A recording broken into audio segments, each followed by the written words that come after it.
Who gets the vaccine and when are not only serious questions in the U.S., but also around the globe. A group of rich countries is buying up billions of doses. But as Nick Schifrin reports, the United Nations is stepping into the breach with its own plan to increase vaccine equity.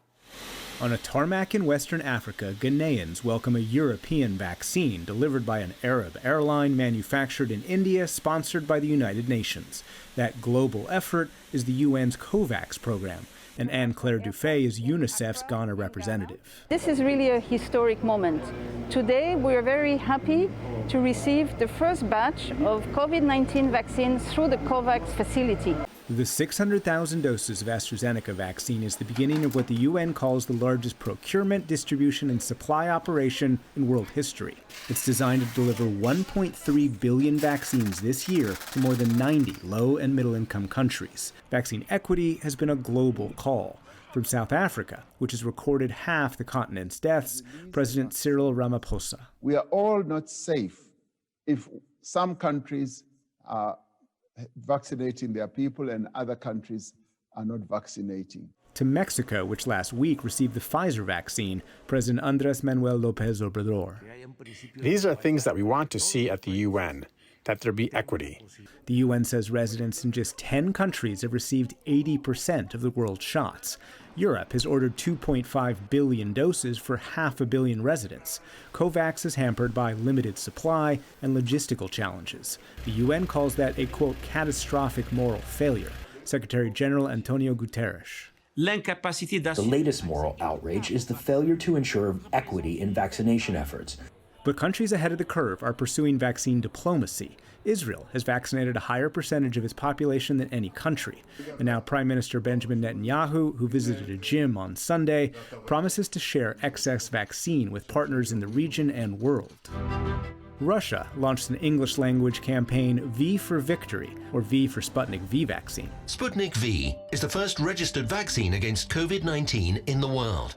The largest effort comes from China, whose state television broadcasts deliveries of Chinese vaccines all over the world. In the U.S., last week, President Biden pledged $4 billion to help COVAX. Competition must not lock out cooperation on issues that affect us all. For more on this, we turn to Dr. Naheed Bidaliya, the medical director of the Special Pathogens Unit at Boston Medical Center and an associate professor of infectious diseases at Boston University School of Medicine. She also served as a clinician during the Ebola outbreaks in West and East Africa in 2014 and 2015. Dr. Bidaliya, welcome to the NewsHour. How important is it that vaccine distribution is equitable globally? Hi there, Nick. It's critical, and it's not just critical because it's the right thing to do, because you have now a setup where a majority of the world or parts of the world that may not get this vaccine for years. And what you see is that with a protracted pandemic, you can't recover the economy, and you continue to lose the gains that have been made in health indicators and education indicators, because it's all related. The longer you see turmoil, and not only that, but you have entire countries that have not vaccinated any of their healthcare workers, and as you see losses of healthcare workers, that might affect health indicators in other ways as well. But there are selfish reasons to do this as well. One is the variants. We're seeing now that these variants, with increased transmission of this disease anywhere in the world, you're going to see new variants appear, and that's why their equity is important for us as well as for others. Western countries have bought more vaccines than they have people, but there is still a supply shortage. There is still a lot of pressure in individual countries on governments to vaccinate their own people, of course. How quickly should Western governments be releasing supply?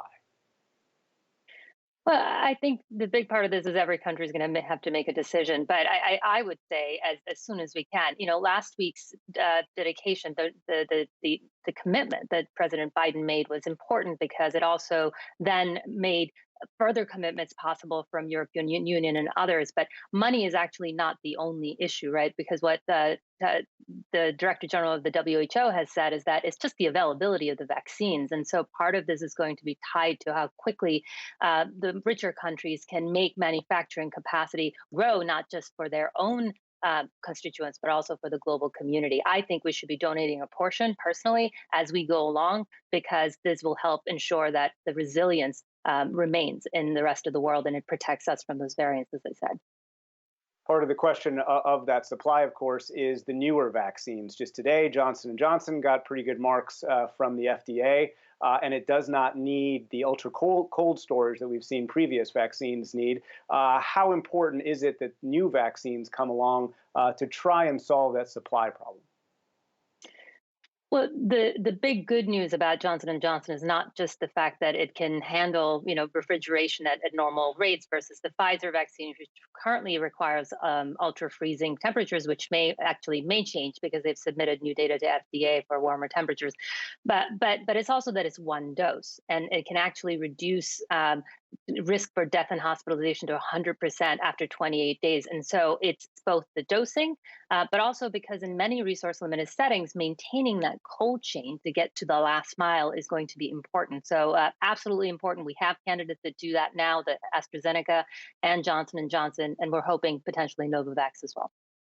At the end of our story, we noted the vaccine diplomacy, vaccine nationalism that we're seeing out of Russia and China. On Russia, more than 24 countries have signed up for Sputnik V, but Russia's struggling with creating enough supply and vaccinating its own people. Are there countries that are over-promising distribution of vaccine and under-delivering?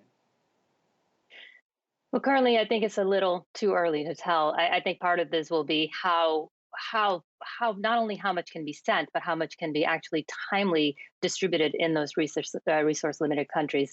The thing that worries me in some of these setups of more well-resourced countries distributing vaccines is that we need to ensure that it's not tied to other commitments, right? I think in all global health diplomacy, you kind of have this give and take, but one would hope that in these settings, particularly in public health emergency, where vaccinating everybody is important, that sort of secondary gains and political commitments are not part of the game that occurs. Dr. Naheed Bhidlia, very much. Thank you.